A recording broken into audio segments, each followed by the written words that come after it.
जिथायाहाय गुबुन सेंग्रा लानानै गुवाहाटीयावहाय थानाय येस आरो मादैमोन नोंथांमोनाहाय बेयावहाय थार खोथाखौनो खोनादों एबा मा जोंहा कनजिता बिथांखौथ' बयबो सिनायखायो मा बिथाङाहाय जायबा गुवाहाटीयावहाय माने रुम भारा लानानै थानाय स' नोंथांमोनाहाय नैबे भिडिअखौ पुरा फुल नायलांजोब आरो बिनिनो जायबा रेप केस जायबा पस्को रेप जायबा पस्को रेप जायबा मुस्लिम सेंग्राजों सासे जायबा गौराङावहाय रेप खालामनानै जे सासे हिनजावसाखौ जे रेप खालामदोंमोन स' आं बिनि सोमोन्दै आं बुंगासिनो आरो बिनि फट' आं खिन्थागासिनो एबा आं मा हिनजावसानि फट'खौबो आं खिन्थागासिनो माने सोर सासेया रेप खालामजानायमोन हिनजावसा गथ'आबो बर'ना हारसा आं बिनि सोमोन्दैबो आं खिन्थागासिनो ओमफ्राय जायबा जिनाहारि खालामदों बियो मा बर'ना हारसा बे मा सासेया आं बिखौबो आं नोंथांमोना आं क्लियारिफिकेसन आं खालामगासिनो स' नोंथांमोनाहाय भिडिअखौहाय फुल नायलांजोबबाय ओमफ्राय फार्स्ट अफ अल आङो कनजितानि आं खोथाखौहाय आङो बुंग्रोनोसै राइट आं कनजितानि खोथाखौहाय बुंग्रोबाथाय मा कनजिताया माने गुवाहाटीयावहाय थानानै माने डान्स क्लास जायबा मोसानाय माने जेरै मा उन्दै दालाय गथ'फ्रा 10-12 बोसोरनि गथ'फ्राहाय माने मोसायोना डान्स क्लास लानानै थिग बिदिनो जोंहा कनजितायाबो मा डान्स क्लास लानाय जादों गुवाहाटीयाव राइट नोंथांमोना बुजिनो हादोंथ' गुवाहाटीयावहाय बिथाङाहाय डान्स क्लास लादों माने मा बिथाङाहाय फिसा माने ड्रेस गाननानै जेरै मा दासो माने 16-17 बैसोनि मा जाफुंनाय सासे सिख्ला गोरलै थिग बेफोरबायदि टाइपनि माने बिथाङाहाय गाननानै माने सासे सेंग्राजोंहाय माने डान्स खालामनाय माने गावखौ बुंदों जे आइ लाइक डान्स होननानै जेरावहाय भिडिअआव लिरदों जे आइ लाइक डान्स अब्ला साननानै नाय सासे बर' बिमा जानानै एबा सासे मा गथ' सानै थालायनाय सासे बिमा माहारिनि एबा सासे बिमायानो बैफोरबायदि आरो जाबावो नामा डान्स खालामदों मा खालामदों बे मा नोङो खालाम खिन्थु मा ससियेल मिडियाआवहाय फैनानै बेखौहाय खिन्थालायनांगौ नामा दा नोंखौ नायनानै दा गोबां मानसिफ्राहाय सोलोंगोन आरो दा बिथांनावहायबो मा दाय दङ एबा मा जायबा बिनि फिसाय जायबा थग्रान बिथांनावबो मा दाय दङ आं बेखौबो आं खिन्थागासिनो राइट दा नाय नोंसोरखौहाय नुनानै गथ' गारै हौवा गारै नुनानै माने सिख्ला जाफिननाय दासो माने दासो मा बैसो गोरलै 15-16 बोसोरनि मा दासो सिख्ला जाफुंफुनाय राइट नोंसोर मा बैफोरबायदिनिफ्रायबो बांसिनसो खिन्थाग्रा जाबाय दा नोंसोरखौ नायनानै गोबां बर' हिनजावफ्राहाय सोलोंगोन आजिखालि माथो हौवा गारनानैबो आरामसे जानो हाखायो गथ' गथाय थाबाबो बे गथ' गथायखौहाय आं गारनानै बेलेगाव थांनानै आङो आरामसे आं बेफोरबायदिनो खालामनानै आं मोनजाखागोन आं ओरैबाबो आं फैसा मोनखागोन होननानै थिग मा दानि जे जाफुंफुबाय थानाय दाबा हाबा जानाय गोदान हिनजावफ्रा नोंसोरखौहाय नायनानै सोलोंगोन माथो हौवाखौ गारबासो बांसिन सान्थियावहाय थानो मोनोहाय मायोहाय होननानै मा नोंसोरखौ नायैनो सोलोंगोन एबा मा गुबुन हिनजावाबो जायबा नोंसोरखौ नायग्रा एबा नोंसोरखौ फल' खालामग्रा बैफोर हिनजावफ्राबो मा नोंसोरखौ नायनानै गावनि गथ' गथाय एबा गावनि फिसाय बैखौ मा गारनानै नोंसोरबायदिनो गोदाव सोराव थाहैला बायनो हागौ राइट ओमफ्राय जायबा थग्रान आं बिथांखौबो बुङो नोंबो मानसिया एसे आलदा टाइपनि नोंबो मानसिया मा गावनि हिनजावखौहाय गोबां फानो खोथाखौहाय बायदिसिना ओरैबायदि गाज्रि खोथाफोरखौहाय नोंथाङा कमेन्ट सेक्सन बिनि भिडिअआव थांनानै एबा बेलेगनि भिडिअआव थांनानै माने ओरैबायदि माने कमेन्ट सेक्सनाव ओरैबायदि गाज्रि कमेन्ट लिरनानै येस मानिदों बेयो रियालिटि नोंथांनि बेयो रियालिटि ना नोंथाङा ओरैनोसो बुंदों ना थार खोथाखौसो बुंदों बियो नोंसोरसो मिन्थिगौ बिखौहाय एक्सुवेलि नोङो मा मिन्थिनानैबो बेफोरबायदि एसेबां गाज्रि बेफोर खोथाफोरखौ एक्सुवेलि मा गावनि नोंनिथ' मोजांबाबो गाज्रिबाबोथ' नोंनिनो हिनजाव बियो मोजांबाबो गाज्रिबाबो बियो नोंनिनो हिनजाव बेलेगनि हिनजाव नङा बेलेगफ्रा मा नोङो जायबा कमेन्टफोरखौ लिरदों बैफोरखौ लानानै गोबां माने मिनिथाव एबा मा फानि टाइपनिसो मेम्ससो बानायलाबाय थायो मेम्स जायबा फानि भिडिअसो बानायलाबाय थायो मानसिफोरा नोंनि प्रब्लेमखौ रावबो सल्भ खालामनानै हैनो थाङा बेयावहाय मिन्थिबायना स' नोंथांमोनाहाय बुजिनांगौआ जाबाय नोंसोर दा उन्दै गथ' गथाय नंला नोंसोर दा बे उन्दै गथ'फोरखौहाय मा गियान होनो सानदों दा बिसोरनि फैबाय थानाय जेनेरेसनाव आरो माबायदि जालांफिनगोन एबा माबायदि जालांगोन नोंथांमोना ससियेल मिडियाआव फैनानैनो गोबां सुबुंफोरखौनो माने गुबुंले खालामनो थाखाय फैनाय बायदि जायो आरोना आंनि साननायाव ओमफ्राय नोंथांमोननि साननायावबा मा जायो आं बेखौ आं मिन्थिया जास्ट आंनि साननायखौ आङो अपिनियनखौ आं नोंथांमोननि गेजेरावहाय आं होनाय जादों राइट ओमफ्राय दा खोथाया जाहैबाय जायबा थग्रा बिथाङाबो एसे मोजां जानांगौ राइट बिथाङाबो एसे मोजां जानांगौ माने भिडिअ लाबोबानो खालि मा खनजितानि माने गोसोम गोफा गुफुर बैफोर खोथाल' ओंखारो बेफोर खोथाल' ओंखारो मानोना बे सानसे भाइरेल जादोंमोन नालाय जायबा कनजिताया दा बिनि खोथाखौ लानानै गोसोम गोफा गुफुर खालि बिनि खोथाल' ओंखारो आरो गोबां मानसिफ्राबो भिडिअ बानायबाय थायो मेम्स बानायबाय थायो जक टाइपनि भिडिअ बानायलाबाय थायो गोबां नाना रोखोमनि भिडिअ बानायलाबाय थायो बिदिजों बोरै जाबावनो नोंथांमोनाहाय सानैजों दा माने मा गोरोबलायनोसो माने सेस्था खालामनांगौ माबा उल्टा पाल्टासो उल्टा पाल्टा बैबा बैखौ जावनाय बैबा बैखौ जावनाय बेफोरबायदिसो दा जायबा खनजिताखौ आङो बुंनोसै नोंथाङा सासे बिमा माहारि एबा मा सासे नोङो मा सानै गथ'नि नोङो बिमा नों दा सिख्ला गोरलै नङा मिन्थिबायना नों दा सिख्ला गोरलै नङा दा नोंखौहाय बेफोरबायदि समायना जे फिसा फिसा गाननानै जे डान्स सान्स खिन्थालायनानै माने ससियेल मिडियाआव हगारबाय थानाय बेफोरो सलिला बेफोर सलियो जायबा 15 16 17 18 गथ'फोरासो बेफोरबायदि मा खालामनो समायो नोङो जाबाय सासे बिमा माहारि नोङो एबा मा सासे बिमा नोङो सानै गथ'नि नोङो बिमा हो नोंनावहाय गथ' गथाय दङ सासे हौवा दङ नोंबो एसे बुजिनांगौ बेफोर खोथाफोरखौहाय गथ'फोरनो नोङो मा फोरोंगोन मा फोरोङा बेफोरखौहाय एसे साननांगौ ओमफ्राय जायबा थग्रान आं नोंथांखौबो बुङो नोंबो मोजां जा खनजितायाबो मोजां जा नोंथां सानैयाहाय माने गोरोबलाय राइट नोंथां सानैयाहाय माने गोरोबलाय नोंथां सानैया माने एसे अभार जायो आरो रायलायनायफ्राहाय माने मेन्टेलिटि माने जेबो बुजियानो गैया माने जाबाय माने आम्पार गावार माने आनग्रेजुएट टाइपनि नोंथांमोननि रायलायनायफ्राहाय स' नोंथांमोनखौ आङो गुरैयै खावलायो जे नोंथांमोनाहाय एसे बुजिलाय राइट स' आं बेखौ आं बारा गोबाव आं बुंथ'ला स' आं जायबा जिनाहारि खालामनाय सासे 15 बोसोर बैसोनि सासे हिनजावसाखौहाय आं बिनि सोमोन्दै आङो बुंगासिनो नोंथांमोननि गेजेरावहाय राइट आरो आं बे हिनजावसानि फट'खौबो आं खिन्थानानै होगासिनो स' फार्स्ट अफ अल खोथाखौ आङो नोंथांमोनाव आङो गोसो गोथारै आङो मोनसे रिकुवेस्ट खालामनो नागिरदों जे नोंथांमोनाहाय आंनि भिडिअखौहाय गोबां नाया नङा नायो येस आं मानिदों नोंथांमोना नायनायनि थाखाय जोबोद गोजोननाय आरो आंनि गोसो गोरबोनिफ्राय आङो मा माने सानस'नो हायै एबा मा मोनहास'नो हायै आङो मा नोंथांमोननो आं लाख'नो हायै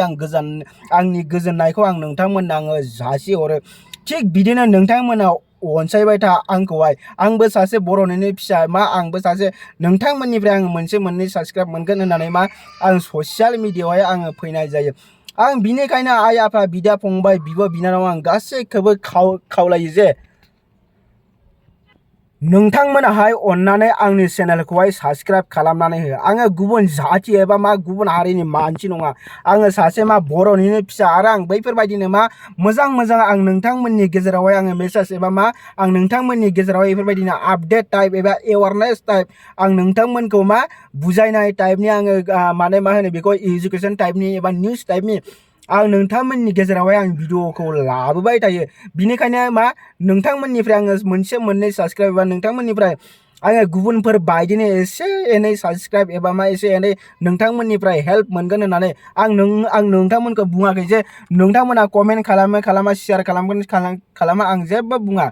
खालि नोंथांमोना आंनो खालि फिसा मोनसे हेल्पल' खालामनानै हो आंनो खालि चेनेलखौल' साबस्क्राइब खालामनानै हो राइट आंनो माने चेनेलखौल' साबस्क्राइब खालामनानै हो साबस्क्राइब खालामखांनायनि उनाव जायबा बेल आइकन जायबा नुजायोना जायबा मन्दिरनि घन्टि बायदि थिग बेयावबो माने क्लिक खालामनानै दोन जाहाथे आं गोदान भिडिअ होबाथाय नोंथांमोनाहाय फार्स्ट टाइम माने फार्स्ट नुनाय बायदिनो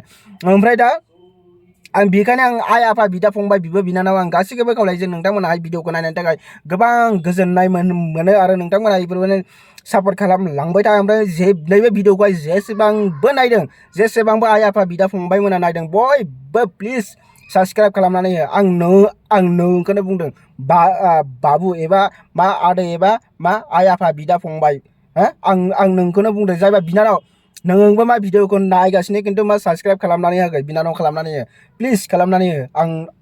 आं नुगासिनो नोंखौहाय नों खालामनानै होआखै प्लिज खालामनानै हो ओमफ्राय आदै ओमफ्राय फंबाय नोंबो नायगासिनो भिडिअखौहाय फल' खालामनानै हो प्लिज फल' माने साबस्क्राइब खालामनानै हो आंनि चेनेलखौहाय प्लिज साबस्क्राइब खालामनानै हो ओमफ्राय दा फार्स्ट आं दा खोथाखौ बुंनोसै जायबा जिनाहारि खालामनाय राइट बियो मा माने मुस्लिम मानसि एबा बिनि टाइटेलाहाय आलि मानसिया जाबाय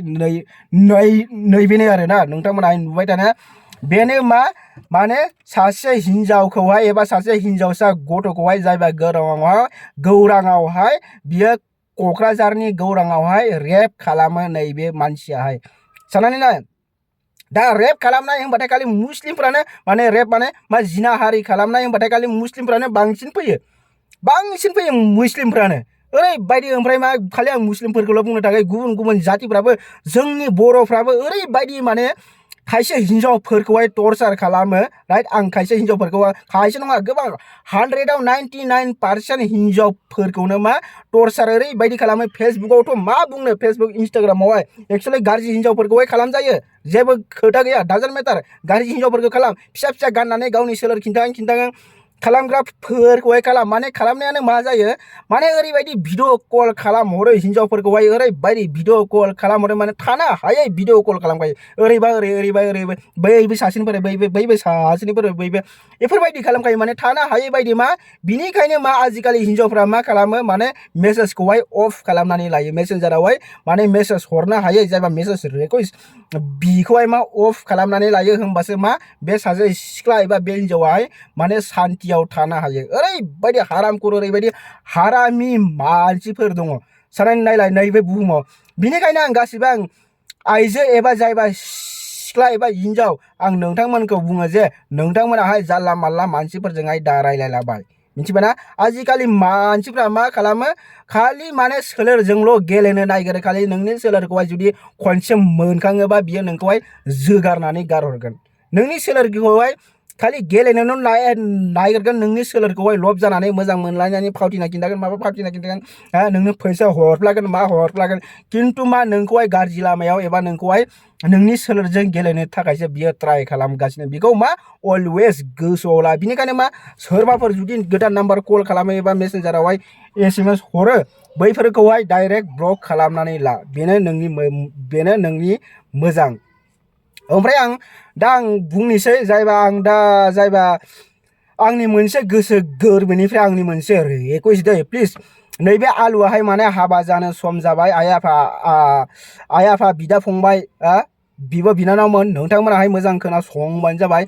नैबे आलुआहाय माने दा हाबा जानो सम जाबाय बिनिखायनो मा आलुआहाय सासे सिख्लानि गोनांथि जादों दा जुदि सोरबाफोर दंबा आलुजोंहाय कन्टेक्ट खालामनो हागोन आलुआहाय निस्सय नोंखौहाय लागोन आरो आलुआहाय ओरैबायदि अनगोन जे गुबुनफोर बायदि नङा जे गथ' सासे सानै मोनखांनायनि उनाव जे माने गारनानै खारग्रा एबा मा हिनजावखौहाय सैया टर्चार माने बुयै सुयै सिखा रुवा खालामग्रा बेफोरबायदि नेबार आलुआहाय मालाबाबो खालामा आलुनि गोसोहाय बेलेग आरो आलुनि बुजिनायाहाय एसे बेलेग बिखौ मा नोंथांमोनाबो बुजिखायो जानांगौ स' आं बिनिखायनो